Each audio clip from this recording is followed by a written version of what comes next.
luz toda manhã, o amor sobre o ódio, iluminai a cabeça dos homens que pedimos agora, e que o bem aconteça, Nossa Senhora, e que o bem aconteça. Boa noite a todos. Nossa Senhora. Queremos pedir desculpas por esse atraso, 22 minutos, entretanto, é questão da internet, então é involuntária a nossa vontade. Nós gostaríamos de estar exatamente às 18 horas, abrindo a nossa live, trazendo essa energia para a nossa capela, a energia de Deus, os nossos grandes amigos espirituais, levando essas energias a todos os lares, a todos os locais que nos acompanham. Entretanto, é tecnologia, e aí a gente tem que ficar submisso a ela. Mas estamos aí, minha gente. Não vou me prolongar muito, porque já tem aí um atraso grande, mas hoje nós vamos estar aqui na nossa capela com Carlos Henrique, que vai perguntar: por onde anda, aonde anda a sua religiosidade? E falar de religiosidade não é falar de religião. Então, isso, Carlos Henrique, na sua palestra, vai esclarecer para todos nós. Que Deus, com a sua bondade infinita, o seu amor, aqueça as nossas almas, abençoe os nossos lares, os nossos familiares e amigos, abençoe a nossa casa de fé, abençoe a nossa cidade e o nosso planeta. E que Nossa Senhora, que Vó Cambinda e todos os espíritos trabalhadores desta casa esteja conosco nesta noite sagrada, a noite na qual nós oramos pelas almas, pelos enfermos, e também a nossa palestra que tanto esclarece a todos nós o que nós estamos fazendo aqui na Terra com o vínculo da religião. Carlos Henrique, o microfone é seu.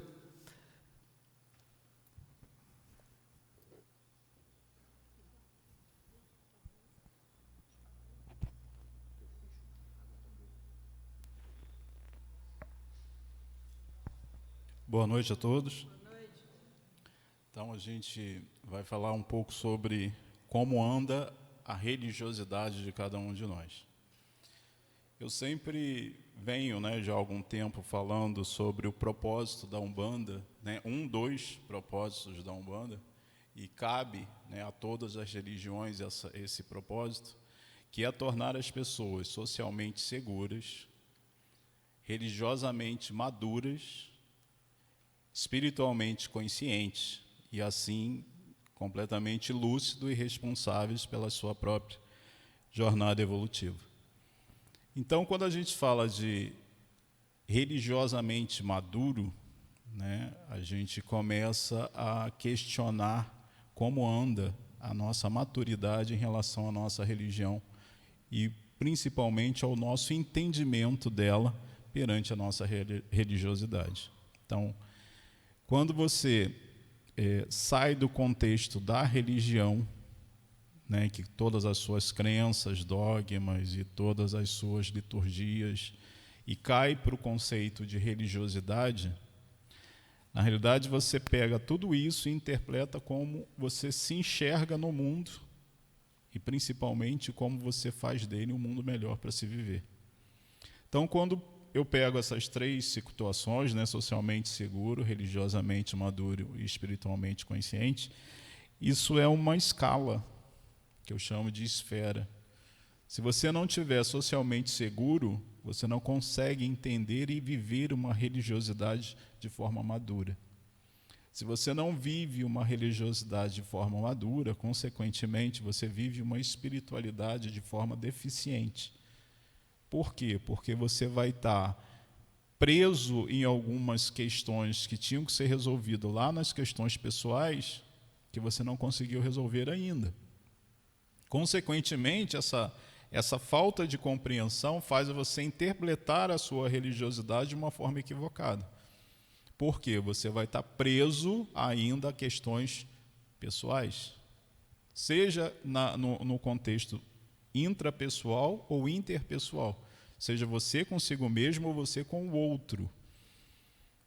Então, se esses caminhos eles não forem muito bem trilhados, e aí é onde entra, né, a importância de várias ideologias religiosas, mas se ela não seguir pelo menos esse caminho, o que vai acontecer? Você vai viver uma religiosidade de forma deficiente, de forma imatura, e, consequentemente, a sua espiritualidade, o seu conceito de espiritualidade, entendimento de espiritualidade vai estar comprometido. Aí a gente via normalmente as pessoas se queixando, né, seja da religião A, B ou C, não importa qual, ela não consegue ter plenitude em algumas questões. Quando se questiona isso, algum desses caminhos foi percorrido de forma falha. Então, quando a gente começa a entender como anda a minha religiosidade, ela está sendo vivida de forma consciente, madura, sensata, responsável, ou ela simplesmente está sendo atropelada pelos nossos desejos, pelas nossas vontades, pelo nosso pensamento do que é certo. Existe uma diferença entre o que é perante as leis, né, seja divina ou seja as leis naturais, o que você, quais os direitos que você tem, quais os deveres você deve exercer. Mas normalmente a gente quer ter direitos e raramente quer cumprir os devidos deveres. Então todo esse caminho que precisa ser seguido, compreendido, e, acima de tudo, como eu disse, um dos propósitos das religiões como um todo deveria ser esse: ensinar ao seu adepto, né, a pelo menos desenvolver o entendimento em relação a isso, para que a sua religiosidade seja vivida de forma madura. Só que, na maior parte das vezes, né, nós somos, como eu já venho dizendo já há algum tempo aqui, nós somos egoístas e queremos que as nossas vontades sejam atendidas conforme a gente acha que deve ser. Ninguém para e pensa assim: eu estou passando por um problema ou por uma dificuldade, seja lá o que for. Qual é o meu ponto de responsabilidade sobre isso? Eu digo às vezes para as pessoas assim: todos os nossos problemas são vividos, né, eles são gerados por 3 motivos: a nossa forma de pensar, a nossa forma de agir e a nossa forma de sentir. Somos espiritualistas e entendemos que tudo aquilo que a gente vivencia é carregado de energia. Então, se o seu pensamento for carregado de energia positiva, você vai atrair energia positiva. Se o seu sentimento for carregado de emoções positivas, você vai atrair a mesma coisa. Se suas atitudes, sua forma de agir for feita de forma positiva, você vai atrair isso também. Então, 98% dos nossos problemas está na nossa forma de agir, pensar e agir, pensar e sentir. Em contraponto a isso, todos os nossos problemas podem ser solucionados pela nossa forma de agir, pensar e sentir. Mas isso requer uma coisa chamada responsabilidade. É comum a gente querer ter liberdade de expressão, é comum a gente querer ter liberdade de escolher o que é melhor, e é extremamente correto e válido. Mas todo excesso de liberdade vem carregado de responsabilidade. Só que a gente está acostumado a querer, né, o direito, mas esquece que todo direito requer deveres. Então, pensar em religiosidade é olhar não só as questões da sua religião, não importa qual seja, Né, há pouco tempo me perguntaram por que existe tanta religião. Porque existe tantas pessoas necessitadas dentro da faixa vibratória daquelas religiões. Qual é a religião certa? Todas. Qual é a religião errada? Todas. Não existe religião certa, não existe religião errada. Existe só a forma de interpretar o sagrado, o divino. Jesus, quando veio, ele não pregou nenhuma religião. Ele pregou humildade, caridade, fraternidade. Então não existe nada certo em relação à religião. Existem interpretações corretas ou mais adequadas e menos adequadas. Só que a gente raramente consegue compreender isso. Existe aí um número muito grande de pessoas, né? Uma quantidade aí absurda de pessoas insatisfeitas com as religiões. Não importa qual seja, mas sempre existe alguém insatisfeito. Se você for em uma igreja evangélica, vai ter pessoas insatisfeitas. Se você não é católica, numa protestante, numa espírita, seja ela de qual origem for, vai ter pessoas insatisfeitas. E a pergunta que se deve fazer é: a insatisfação parte da onde? De lá para cá ou daqui para lá? A insatisfação é só os equívocos que aquela religião comete ou pela forma equivocada que eu enxergo? Compreender isso começa a sair da mesmice. Então a gente pega, na maior parte das vezes, as pessoas procurando uma felicidade no outro, em outra realidade. Mas a felicidade está onde? Você pode viver qualquer coisa na sua vida. Você pode viver em plena felicidade ou em plena tristeza. Basta você se propor isso. Viver uma religiosidade de forma madura é você ter consciência que não é a religião que vai te trazer riqueza, felicidade, paz e equilíbrio. É a sua forma de interpretar a sua própria consciência. Como eu vivo perante a minha religiosidade? Quais são os conceitos que eu pego do meu entendimento religioso e trago para a minha vida? Porque muitas pessoas se dizem religiosas, mas elas não têm um pingo de noção de religiosidade. Porque se todos aqueles que dissessem ser religiosos, e às vezes eles fazem isso, né, algumas denominações religiosas, eles se intitulam: eu sou isso, como se aquilo fosse sinônimo de bom caráter. Nem sempre é.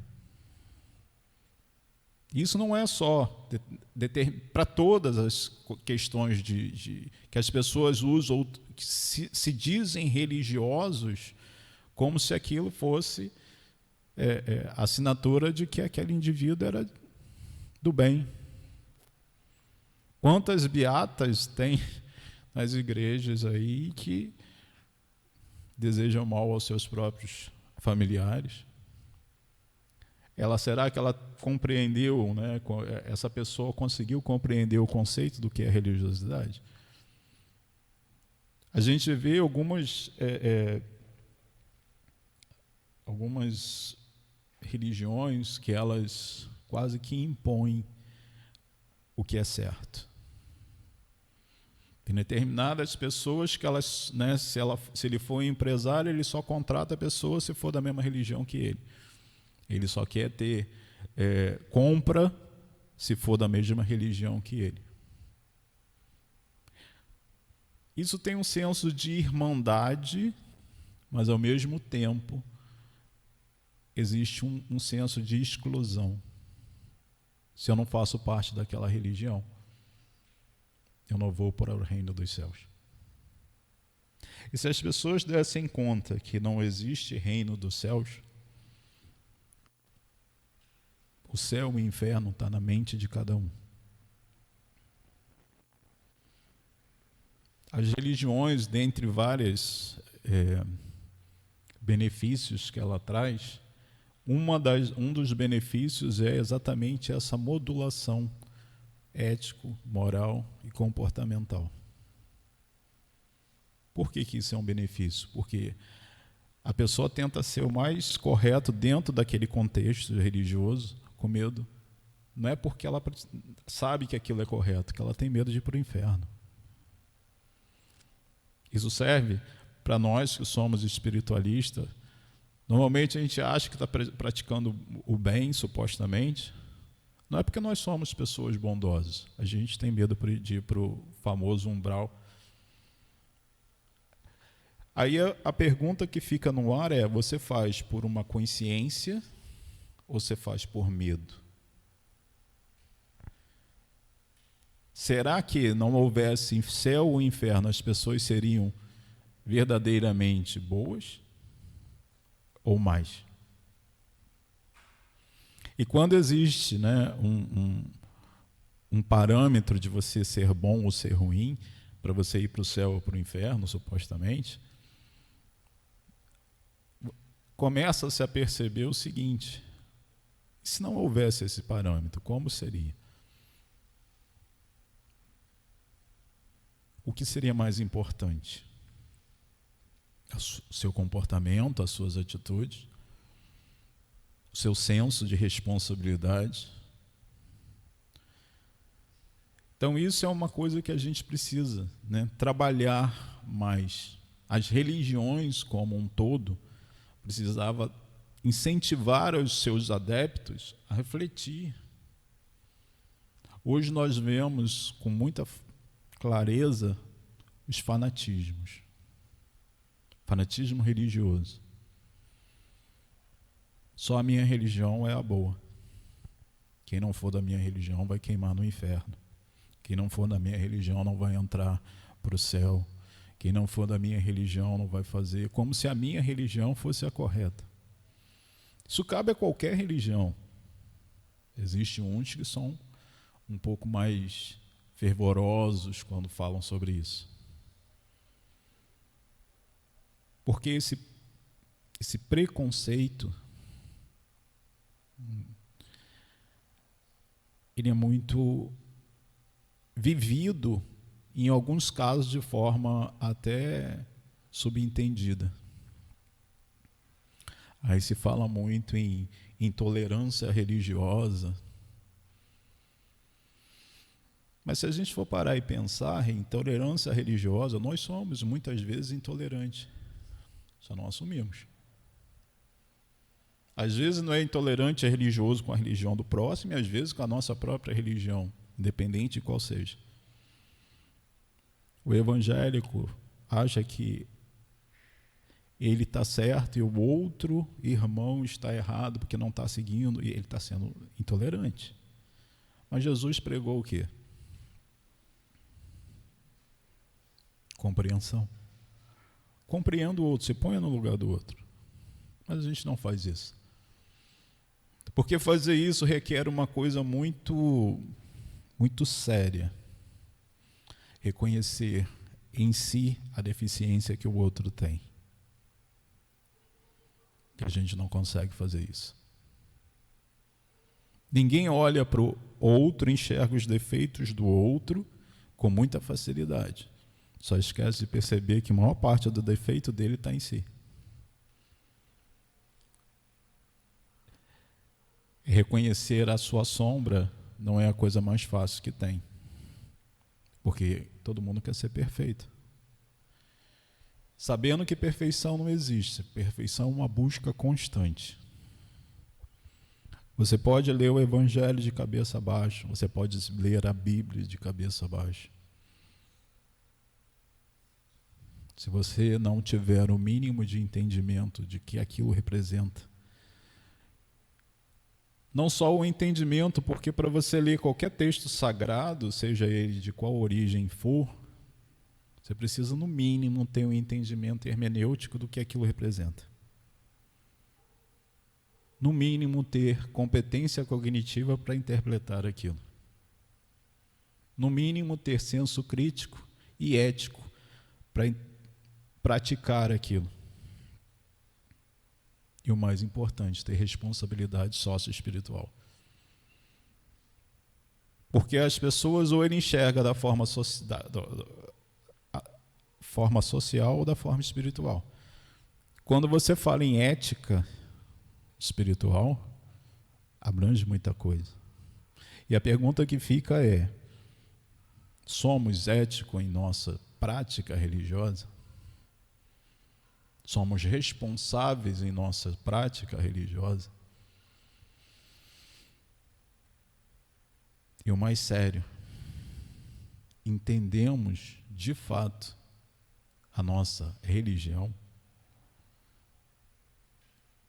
Porque se você não entende, você não consegue vivenciá-la. Aí você culpa alguém. Dentro da análise transacional, eu sempre falo isso, existe o famoso triângulo dramático, que é um triângulozinho de cabeça para baixo, assim. A pessoa sempre é a vítima. Sempre tem um culpado. E sempre tem um salvador. Quando você entra para uma religião, dizem que a religião tem duas formas de entrar: ou você entra pelo amor ou entra pela dor. Independente da forma com que você entra, involuntariamente você entra como vítima.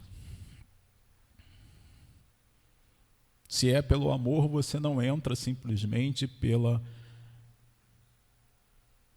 afinidade, né, filosófica ou ideológica daquela religião.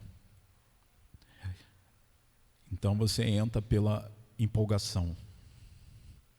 Muitos religiosos, eles se decepcionam com a religião, não pela religião em si, mas pela expectativa que eles criam. E toda expectativa mal correspondida vira frustração. E a culpa é de quem? Da religião ou do adepto? Será que ele compreendeu o seu contexto do que é religiosidade? Do que aquela filosofia ou aquela ideologia religiosa traz, mostra? Tem um velho amigo que ele diz o seguinte: a fé ela precisa ser questionada. Para muitos isso é um sacrilégio, falar que tem que questionar a fé. Mas a fé vivida de forma inquestionável, ela vira fanatismo. A fé, para ser vivida de forma responsável, ela tem que ser refletida, analisada, dosada e traga para a sua realidade. A sua religiosidade, a forma com que você vive aquela religião, ela está sendo benéfica para você e para todos a qual você convive, ou ela está te isolando?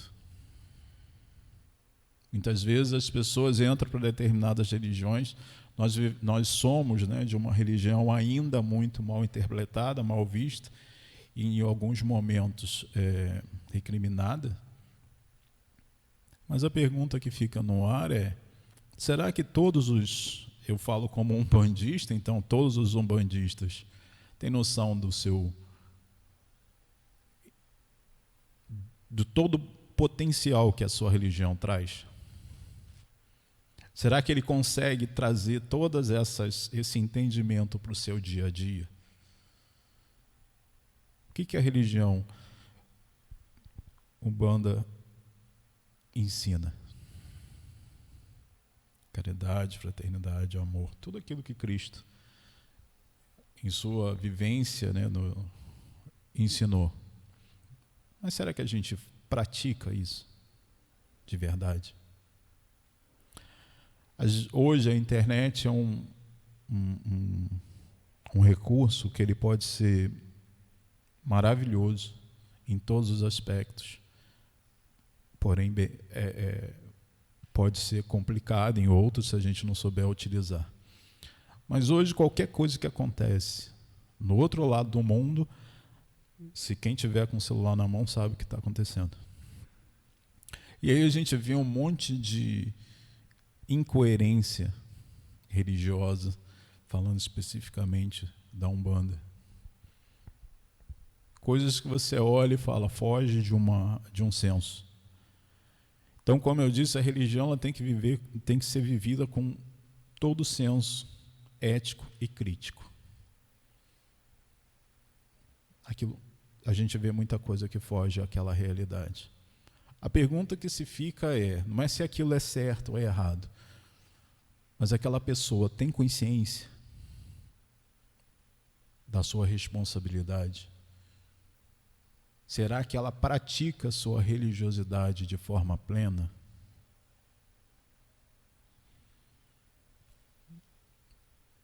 Eu estou citando a Umbanda porque eu sou umbandista, mas isso abrange todas as religiões. A gente vê alguns exageros de algumas denominações religiosas neopentecostais, inclusive até demonizando todo o nosso sagrado. Aí a gente percebe, primeiro, a falta de informação. Segundo, a falta de responsabilidade espiritual. Como umbandista e também reencarnacionista, às vezes eu me questiono o seguinte: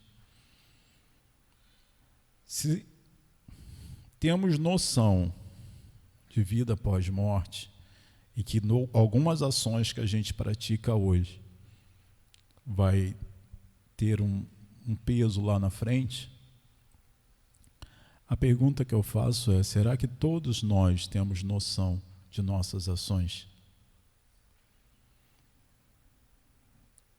Se hoje tivéssemos essa balança para pesar nossas ações, elas estariam pesando para qual lado? Positivo ou negativo? É preocupante porque existe uma outra situação que eu digo o seguinte: as pessoas, principalmente aqueles mais caridosos, que confundem um pouco. Eu digo que falar sobre o termo caridade é muito complicado. Por quê? Porque as pessoas confundem generosidade, humanidade com caridade. Tem gente que acha que dá uma cesta básica ele está sendo caridoso. Será? Ou é um senso de respeito à humanidade? Não que isso não seja válido, é importante. Mas quando a gente avalia o senso de religiosidade, vários assuntos têm que ser abordados, pensados, repensados, ressignificados. Nós somos, como eu disse, umbandistas. Nossa casa é uma casa umbandista. E a pergunta, às vezes, que eu me faço: quantos de nós que aqui estão compreende isso? Quantos de nós que aqui estão vive esse conceito que a Umbanda traz na sua vida?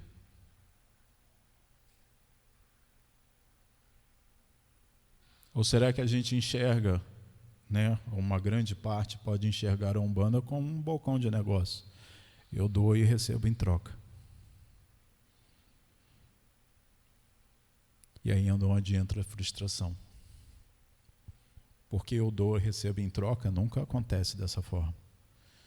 Porque a gente dá aquilo que a gente acha que precisa dar, mas não pelo contexto religioso em si, pelo nosso interesse. Como eu já disse várias vezes, somos pessoas egoístas. Enquanto a gente não reconhecer isso, nosso caminho dentro da nossa religiosidade vai ser confuso.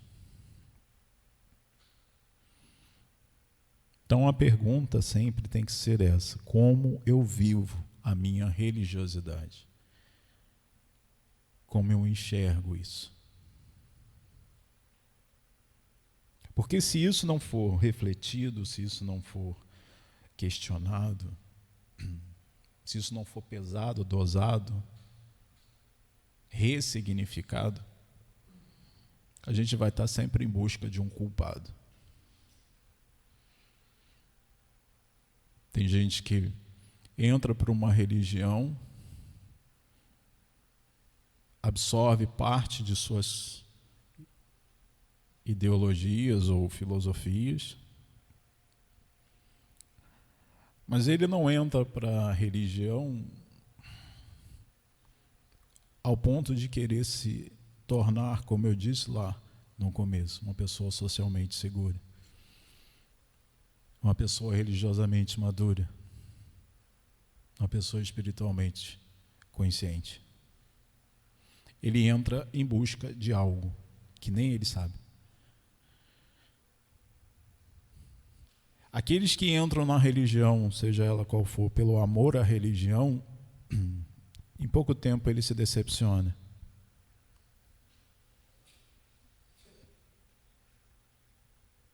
Porque ele gera muita expectativa. Ele transfere toda a sua responsabilidade para o sagrado. Deus irá fazer, Jesus irá fazer, a espiritualidade irá fazer. Mas o que eu faço?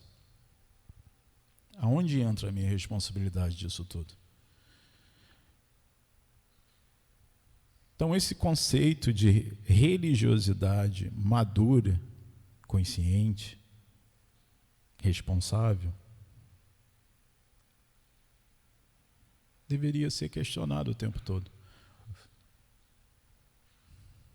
Os sacerdotes, seja ele de qual religião for, deveria pôr isso com muita clareza.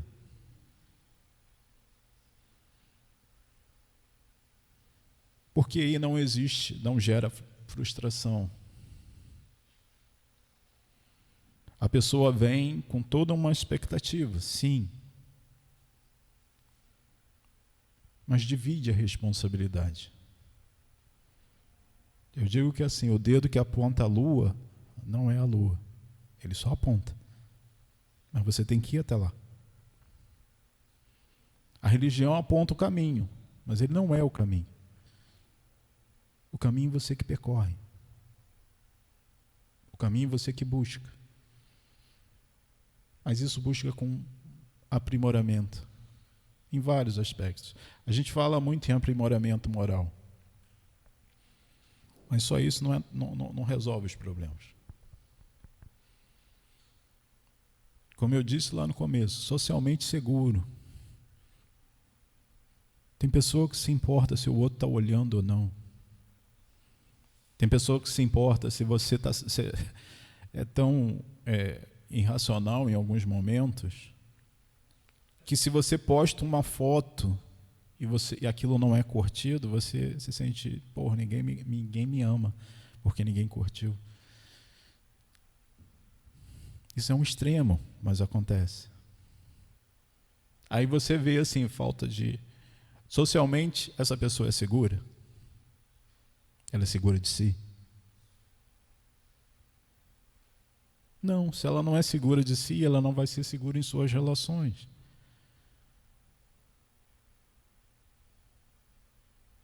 Só que isso é uma coisa simples, mas que a gente acha que às vezes isso não faz importância na nossa vida religiosa ou no nosso entendimento de religiosidade. E ela está extremamente ligada. Uma pessoa mal resolvida com si, ele vai culpar tudo e todos. Menos a ele. Chico Xavier já disse que a gente não pode voltar ao passado e fazer ele diferente, mas a gente pode fazer o presente, né, de melhor para que tenha um futuro ainda melhor. Só que a gente presta pouca atenção nisso. Tem gente que diz, mas eu sofri quando era criança, eu sofri isso, sofri aquilo, tá. Você sofreu aquilo que você tinha que sofrer dentro das condições psicológicas, emocionais que você tinha naquela idade.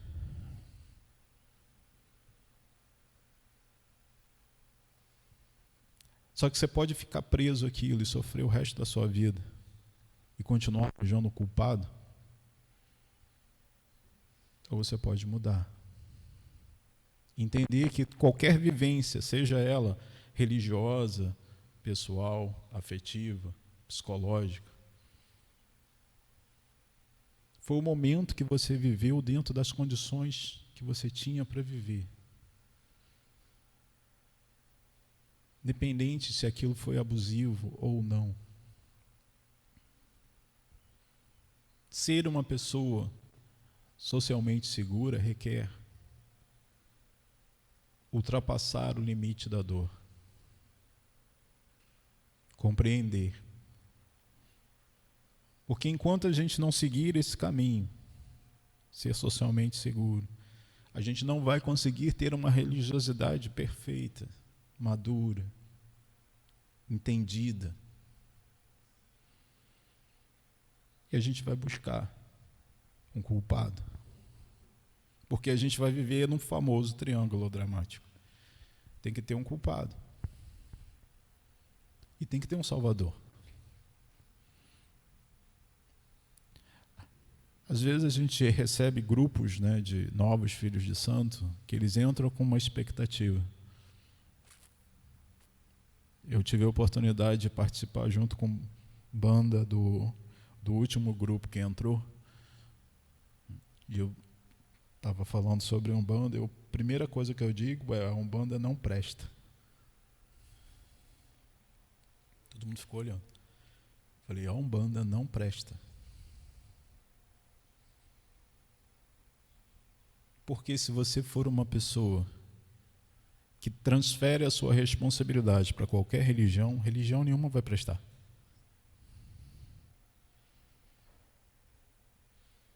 Você tem que entender que aquela religião é o caminho.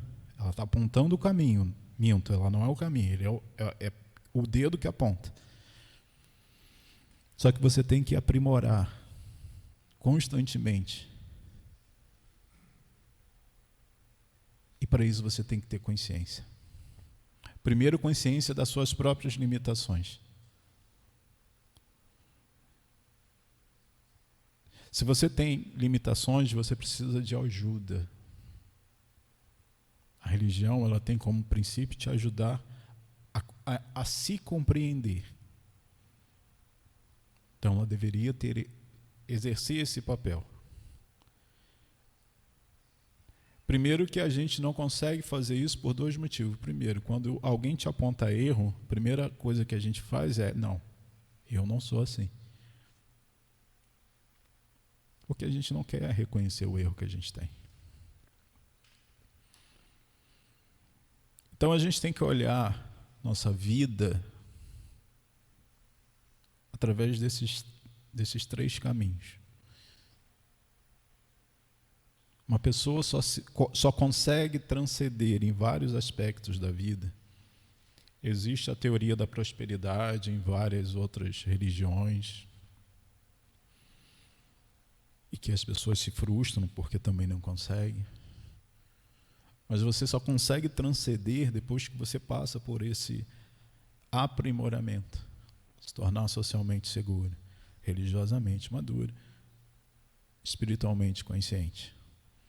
No momento que você atinge esses três caminhos com consciência, com entendimento, você transcende. A transcendência é ir além do limite que você acha que você pode atingir. Então você vai passar daquele limite. Mas isso só faz se você tiver entendimento que o único responsável por tudo isso é você mesmo. Como eu disse, o dedo que aponta, a lua não é a lua. A sua interpretação da sua religião cabe a você. O seu sacerdote, ele pode ter todas as boas intenções para te ensinar, mas ele tem a visão dele. Se aquilo te enquadra, se aquilo faz sentido para você, aprimora. Nós devemos ter a necessidade constante de aprimoramento. Todos nós tivemos pais, tivemos avós, bisavós. Eles viveram de uma forma. Nós vimos o que era bom, o que era ruim, trouxemos para a nossa vida, buscamos viver de forma melhor, não cometer os mesmos erros, apesar de, na maioria das vezes, iremos cometer outros. Mas não ignore isso. Aprenda com isso. Traga isso para a sua vivência. Observe tudo aquilo que é feito dentro da sua religião, pelo seu sacerdote, seja lá pelo seu líder religioso, seja lá como for denominado. E perceba o que isso de fato me agrega. Que isso de fato, o que essa instituição religiosa me traz de aprimoramento, de aprendizado, de maturidade, de consciência. E a partir dali você faça o seu melhor. Não para agradar o outro, mas para agradar a si mesmo. Então, quando se pensar em religiosidade, esquece tudo que a religião te apresenta. Absorve só o que é sagrado, o que é divino, o que é puro, o que é verdadeiro, o que é sincero. Porque muitas vezes é isso que vai fazer você enxergar a sua religião ou o seu entendimento de sagrado de uma forma mais verdadeira. E a gente só consegue transcender, a gente só consegue absorver tudo de melhor que o mundo tem para nos oferecer se a gente for pleno. Aquele que vive na mediocridade da vida, seja ela qual for, ele sempre tem que ter um culpado. Seja a religião, seja o teu parceiro, seja a tua parceira, seja quem for. A gente sempre vai apontar o dedo para o outro, porque é mais fácil.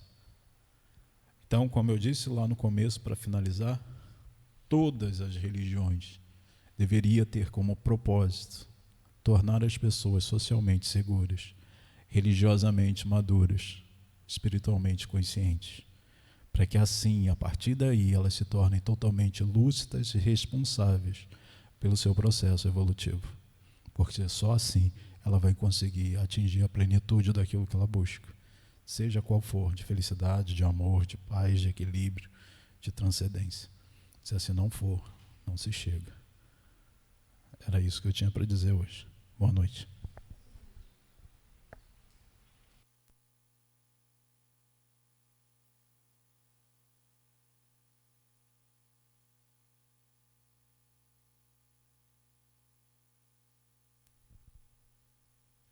Boa noite a todos. Que a paz do nosso Senhor Jesus Cristo nos envolva. Hoje nós estamos com o nosso horário aqui meio que puxado. A gente vai iniciar na página 8 com as almas das andorinhas.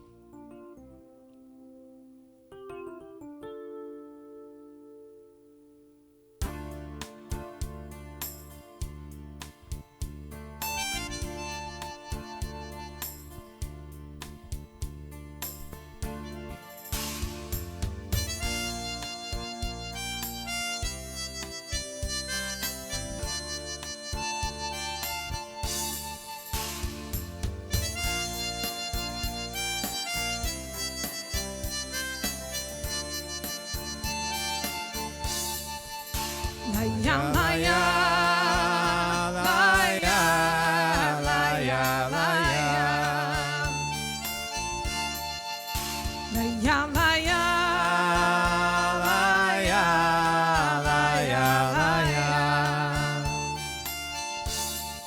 Eu não sei dizer para onde vão as almas das andorinhas. Eu não sei, eu não sei, eu não sei. Eu não sei dizer para onde vão perfumes de tantas flores. Eu não sei, eu não sei, eu não sei. Eu só sei dizer que dentro de minha alma sinto a natureza, sinto a natureza cantando e chorando. Eu só sei dizer que sinto Deus, que sinto Deus sorrindo para mim. Que sinto Deus, que sinto Deus sorrindo para mim. Eu não sei dizer para onde vão tristezas e alegria. Eu não sei, eu não sei, eu não sei. Eu não sei dizer para onde vão saudades e desencanto.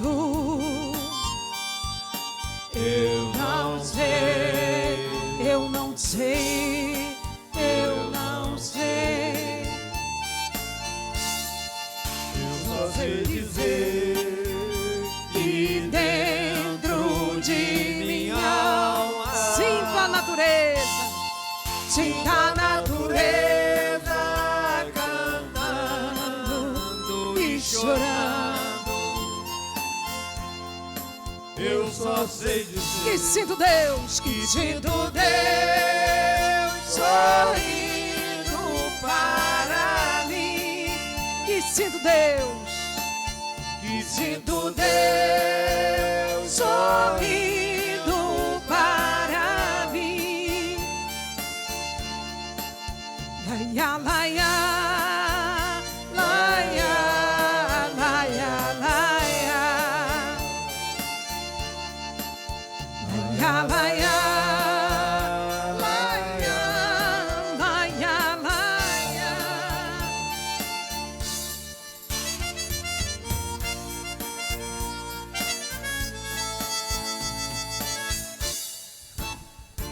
Vou fazer a leitura dos nomes pedidos para essa noite. E também, os nomes que se encontram anotados em nossos cadernos também serão acolhidos pelo nosso Pai. Nasa Naquede Pinheiro Ramos, Otávio Luiz de Souza, Enedina do Nascimento Souza, Luiz Cláudio de Souza, Luiz Carlos de Souza, Jorge Alberto de Souza, Rosalina Francisca de Souza e Silva, Regina Célia de Souza e Silva, Luiz Carlos de Souza e Silva, José Marcolino da Silva, Aristides do Nascimento, Pedrina da Conceição Ferreira, Jaci José Ferreira, José Jaci Ferreira Rosário, Anderson dos Santos, Maria Dalva dos Santos, Gleidson da Silva, Maria da Penha Magaldi de Sales, Manoelina Dores da Silva, Priscila Farias de Mendonça Guiar, Fábio de Jesus César.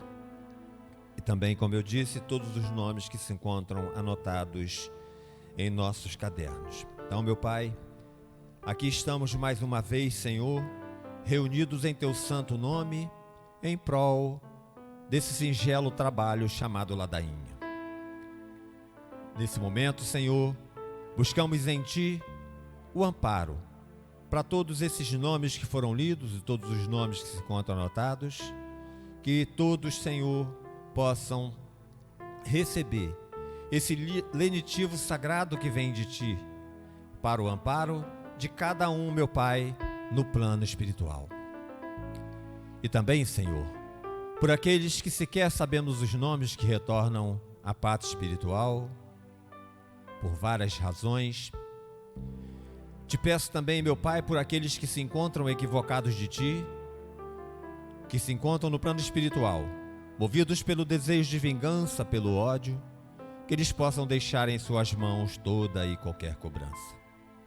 Mas também te pedimos, Pai, por aqueles que aqui ficaram, familiares, amigos, que sofrem a dor da perda, que possam compreender, Pai, que é apenas um até logo e que não houve nenhuma perda. O irmão, o filho, o pai, o amigo, encontra vivo no plano espiritual. Então que possamos pensar nesses entes que partiram, Senhor, com o melhor do que vivemos aqui juntos. Que a Sua luz possa banhar, Senhor, a trajetória de cada um no plano espiritual. Obrigado, Senhor, em nome de cada um deles. Que a Sua paz permaneça em nossos corações. Que assim seja, meu Pai. Salve as almas. As almas do cruzeiro, as almas do caminho, as almas santas e benditas, as almas de todos os negros velhos da nossa casa. Adorei as almas. O que as almas pedem são 3 Ave Marias. O que as almas pedem são 3 Ave Marias. Ave Maria, cheia de graça, o Senhor é convosco. Bendita sois vós entre as mulheres, bendito é o fruto do vosso ventre, nasceu Jesus. Ave Maria, cheia de graça, o Senhor é convosco. Bendita sois vós entre as mulheres, bendito é o fruto do vosso ventre, nasceu Jesus. Ave Maria, cheia de graça, o Senhor é convosco. Bendita sois vós entre as mulheres, bendito é o fruto do vosso ventre, nasceu Jesus. Santa Maria, Mãe de Jesus, rogai a Deus por nós, pecadores, agora e na hora do nosso desenlace. O que as almas pedem são 3 Ave Marias. O que as almas pedem são 3 Ave Marias. Ave Maria, cheia de graça, o Senhor é convosco. Bendita sois vós entre as mulheres, bendito é o fruto do vosso ventre, nasceu Jesus.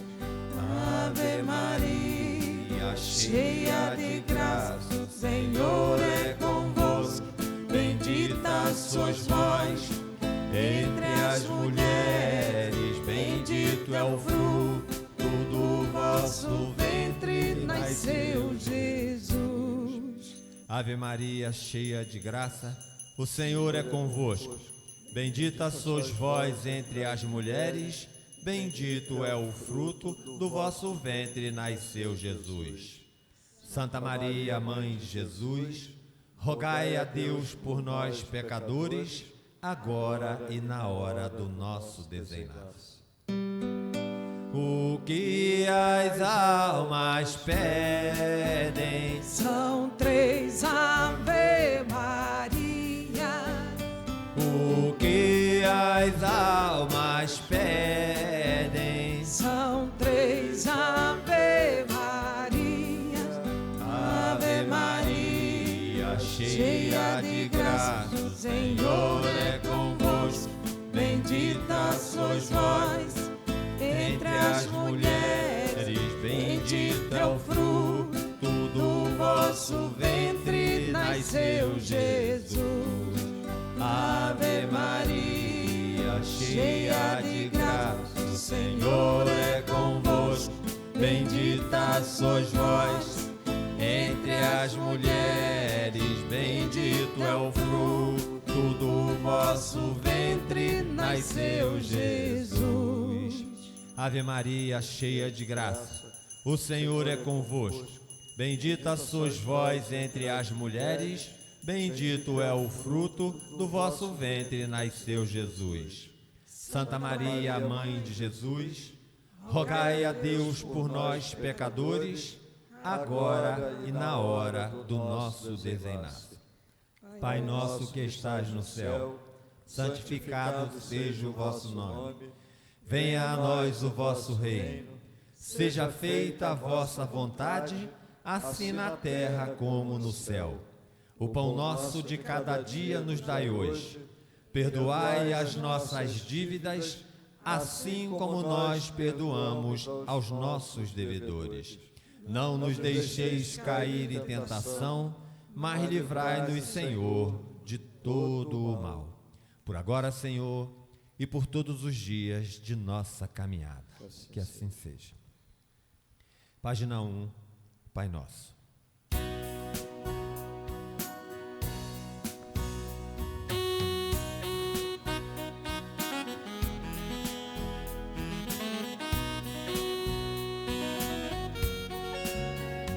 Pai nosso que estás nos céus, santificado seja o teu nome. Venha a nós o teu reino, seja feita a tua vontade, assim na terra como no céu. O pão nosso de cada dia dai-nos hoje. Perdoa as nossas dívidas, assim como perdoamos aos nossos devedores. Não nos deixes cair em tentação, livrai-nos do mal, porque teu é o reino, o poder e a glória para sempre. O poder e a glória para sempre.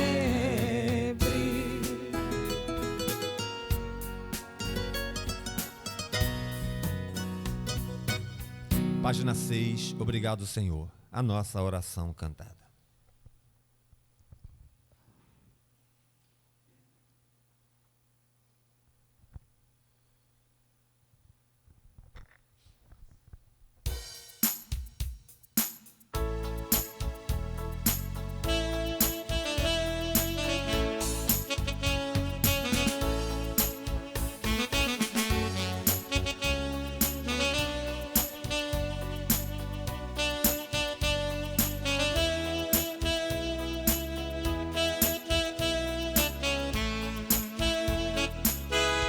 Obrigado, Senhor, Alaia, porque és meu amigo, Alaia, porque sempre comigo, Alaia, tu estás a falar no perfume das flores, Alaia, harmonia das cores, Alaia, e no mar que murmura,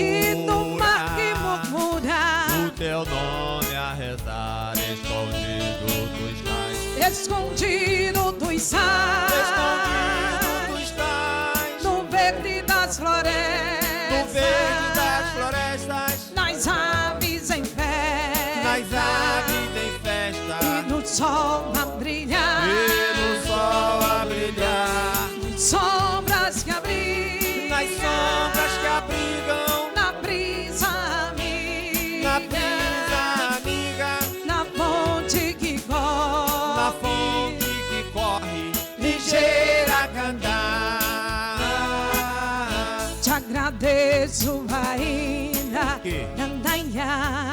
porque da alegria, Ou na dor de cada dia, eu posso te encontrar. quando a dor me consome, Quando a dor me consome, murmuro teu nome e mesmo sofrendo, eu posso cantar. Escondido tu estás, escondido tu estás, escondido tu estás no verde das florestas, no verde das florestas, nas aves em festa, nas aves em festa e no sol a brilhar, e no sol a brilhar, sombras que abrigam, nas sombras que abrigam, na brisa amiga, na brisa amiga, na fonte que corre, na fonte que corre, ligeira a cantar. Obrigado, Senhor. Obrigado, Senhor. Obrigado, Senhor.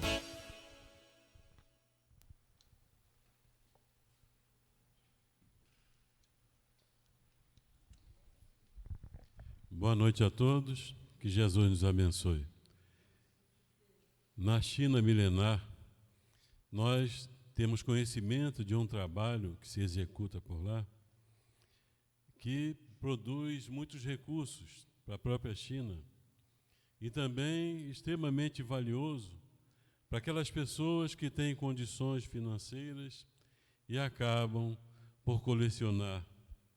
São aquelas pinturas em porcelana que dependem de uma dedicação especial, sensibilidade e paciência, boa vontade, todo amor e dedicação para produzir aquelas peças especiais.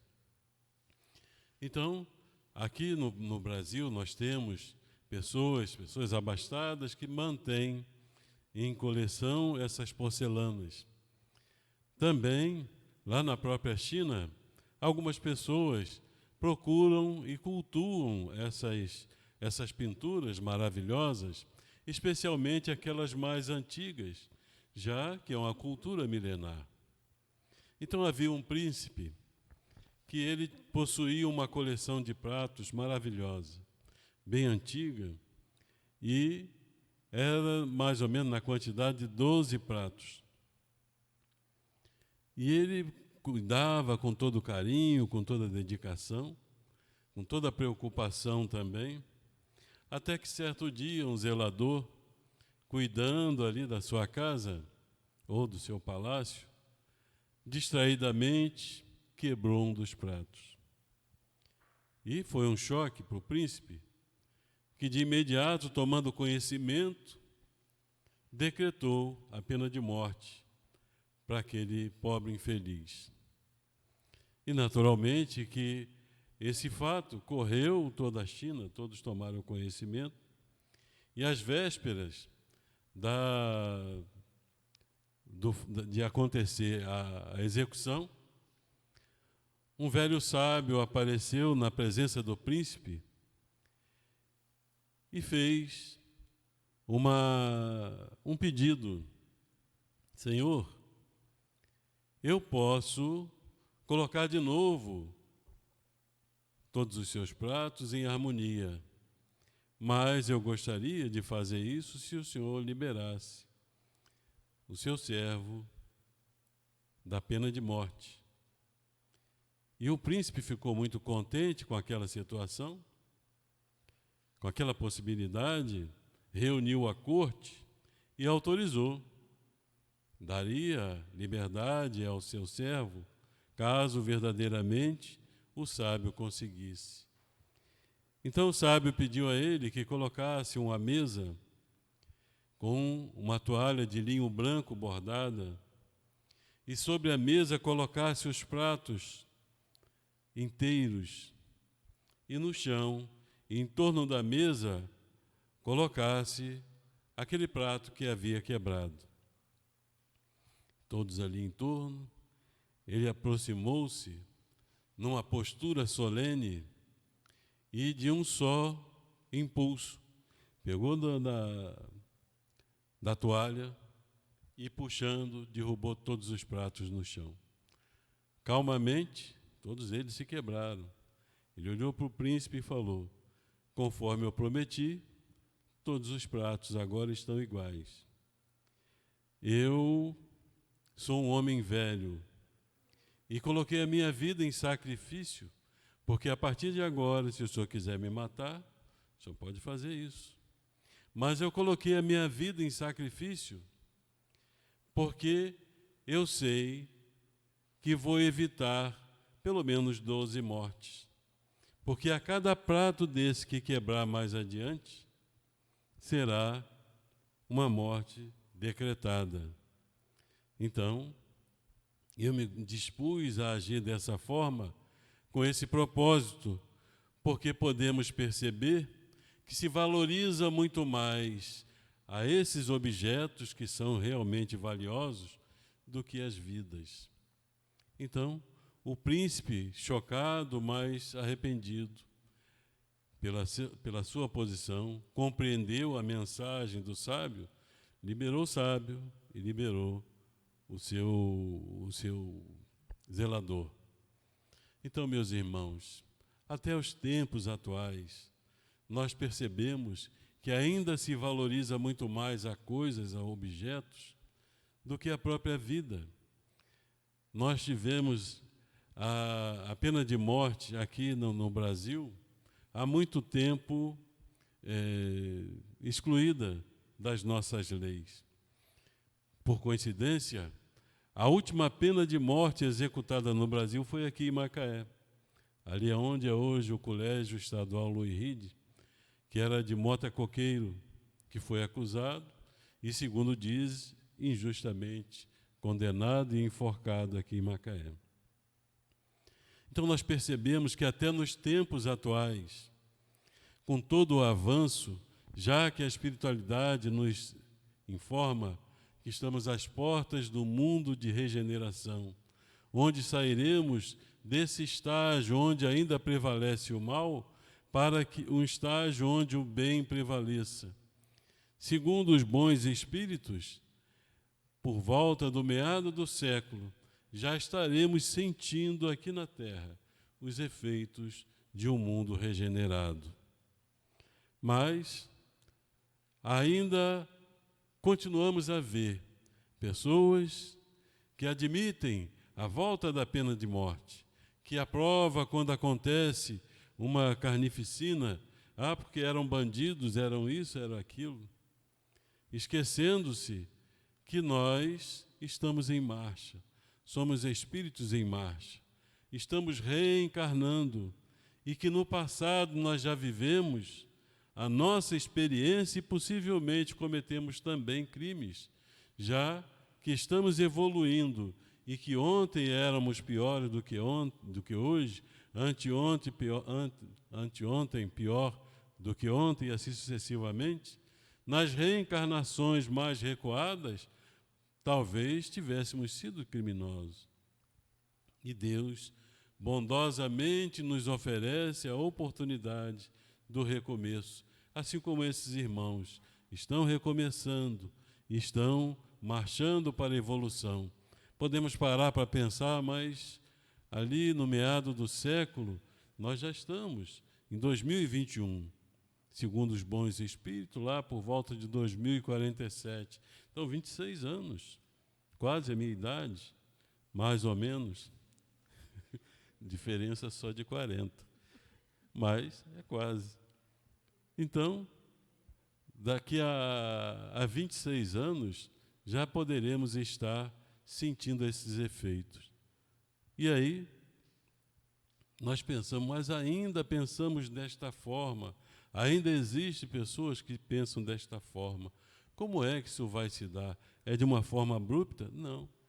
Da mesma forma que sempre, através do processo das reencarnações. Nosso irmão Carlos Henrique falou muito bem sobre a religiosidade. Aqueles que pensam assim, falta neles religiosidade, esse sentimento. Mas, na grande maioria, já está estabelecida a religiosidade. É porque o mal ainda faz muito mais barulho. Sem contar que somos aqui reencarnados hoje somente 1/3 da população do nosso planeta. Porque 2/3 está fora da matéria, desencarnado, se preparando para reencarnar. Então, como é que se dá esse processo? Como chegamos à religiosidade estabelecida em nós? Através do exercício. Como disse o nosso irmão, as religiões apontam caminhos. Nós aprendemos nas religiões, mas precisamos praticar. Então, mais ou menos ocorre como nossa irmã Márcia hoje toca maravilhosamente bem, canta, mas ela teve um começo. Teve as aulas iniciais, teve os exercícios iniciais, foi praticando e hoje ela pode tocar, cantar, assoviar, cumprimentar as pessoas, fazer o que bem entender, porque já automatizou.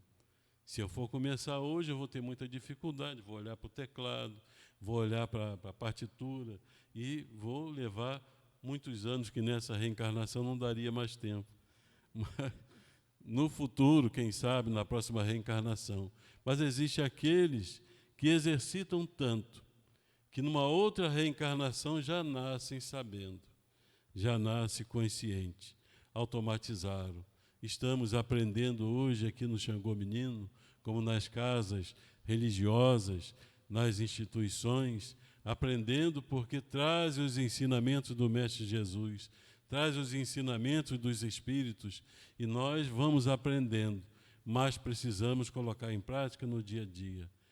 Precisamos olhar para Jesus e saber que eu preciso chegar até Ele, fazer o que Ele fez, porque até automatizar, assim eu serei da mesma forma que Ele é, da mesma forma que Ele foi quando aqui esteve.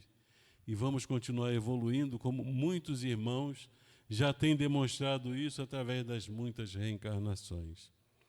Então vamos fazer o pedido pelos irmãos,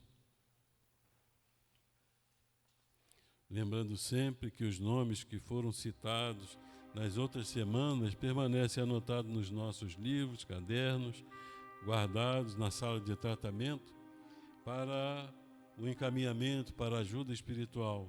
Então não estão sem os recursos, sem o atendimento da espiritualidade.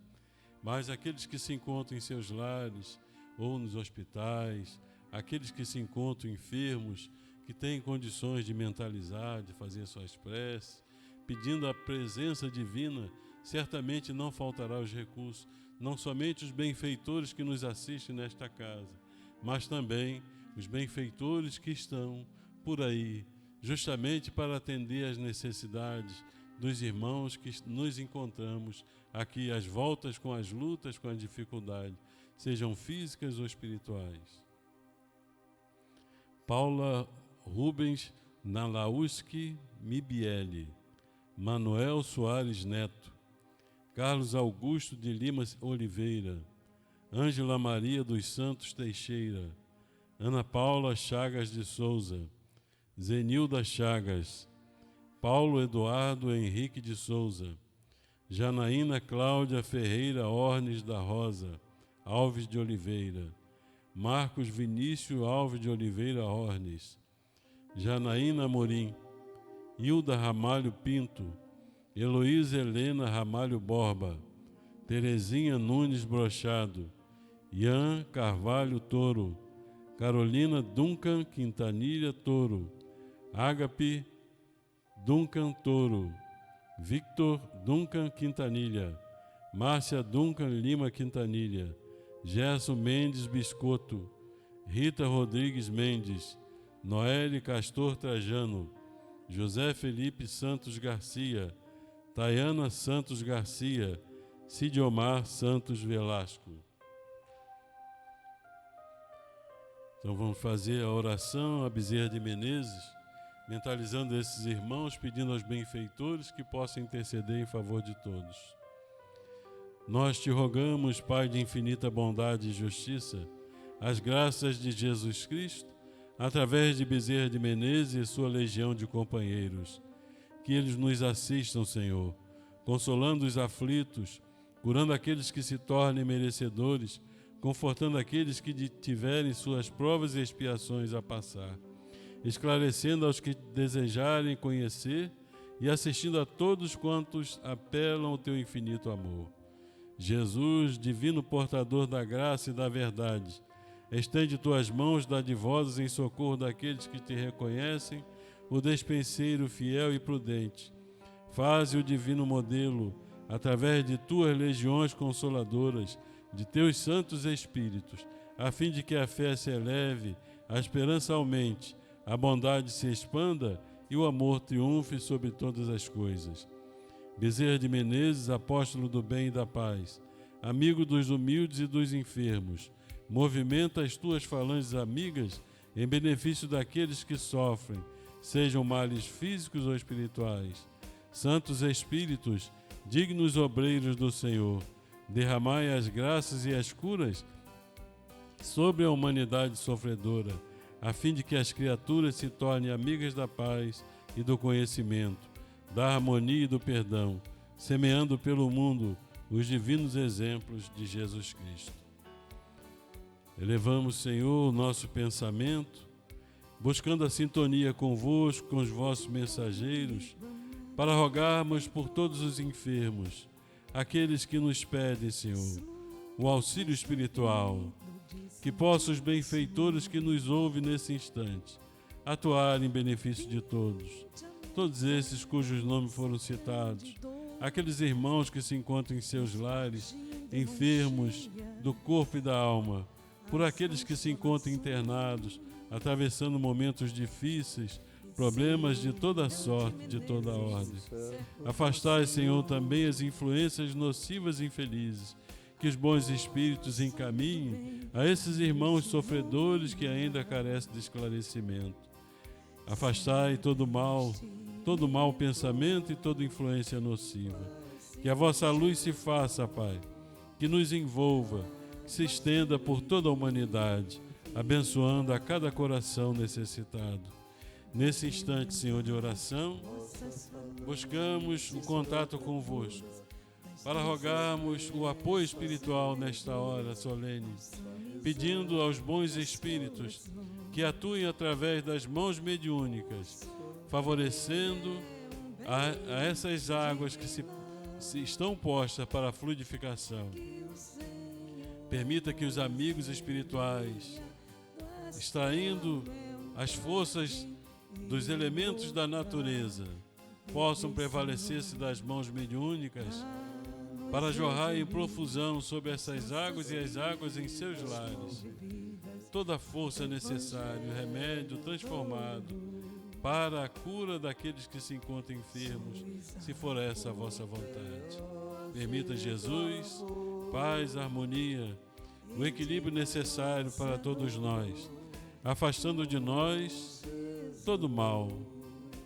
Que o Senhor esteja presente em cada lar, em cada hospital, em cada cárcere, em cada ambiente, nas ruas, onde se encontram aqueles que ainda não têm os recursos e o amparo de um teto.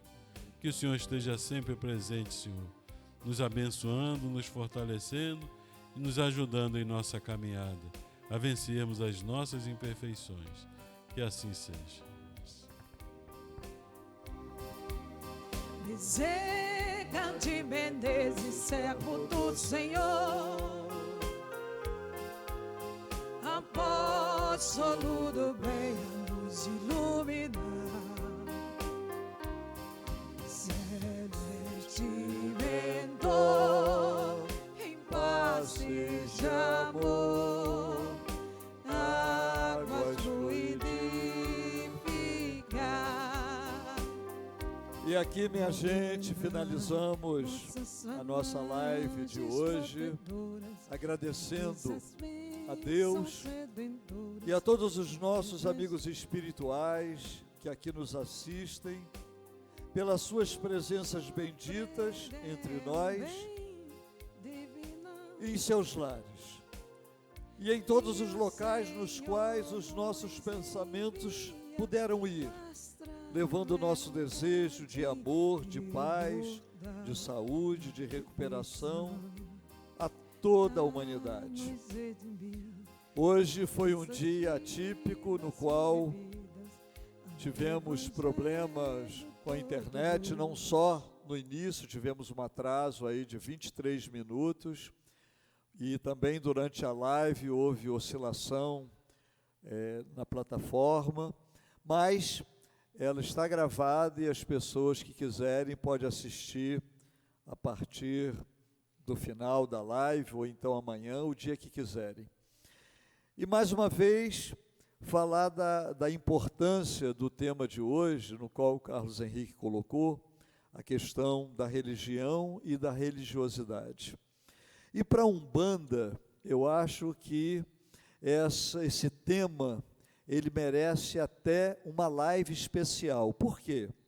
Porque falar de religião, das outras religiões que estão aí instituídas, todas elas têm uma base teológica, elas têm um código, ou seja, um livro que estabelece toda a sua liturgia, os seus dogmas, enfim, tudo aquilo que a religião exige daqueles que são vinculados a ela.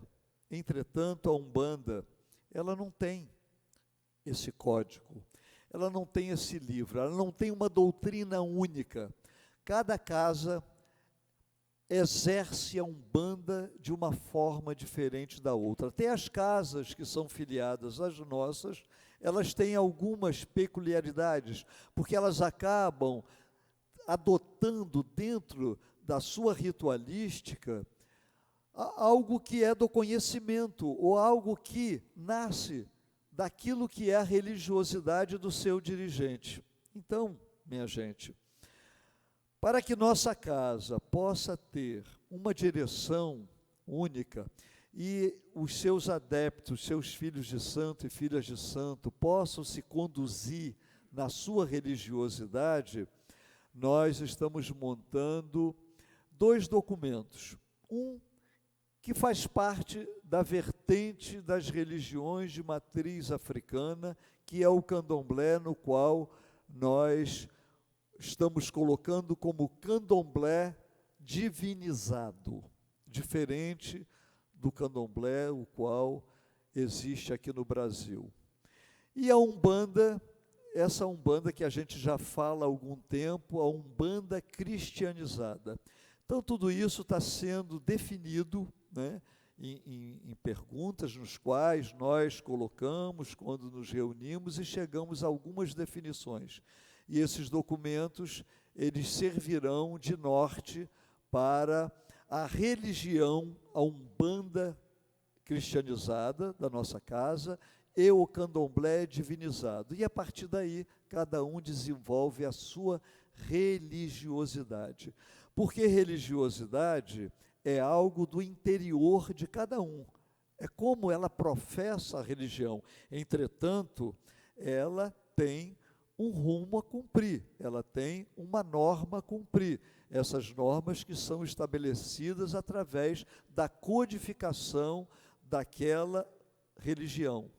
Então, vamos pensar sobre isso, Carlos Henrique, vamos ver como é que a gente pode fazer uma live sobre religiosidade da Casa Xangô Menino. A todos vocês, o meu amor, o meu carinho, minha gratidão pela presença de vocês aqui, e que Deus, Xangô, nosso Pai, Vó Cambinda e todos os amigos espirituais da nossa família de santo esteja conosco, nos abençoando, nos trazendo a plenitude do equilíbrio, da paz, da saúde e da felicidade. Beijos para todos e uma boa noite, uma boa semana. Vamos uma musiquinha para terminar? Página 23, um certo Galileu. Seria da Bíblia.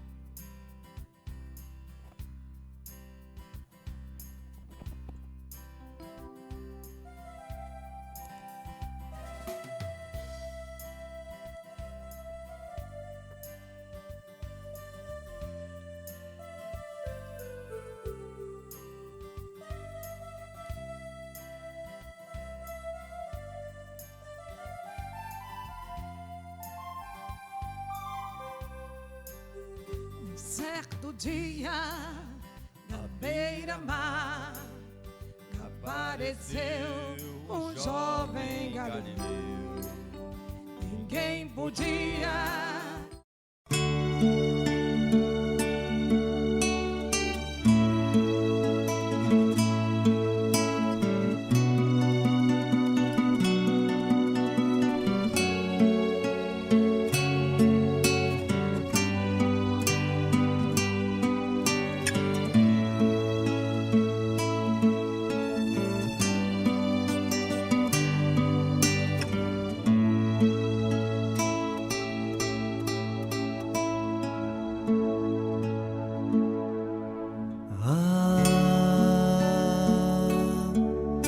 como é lindo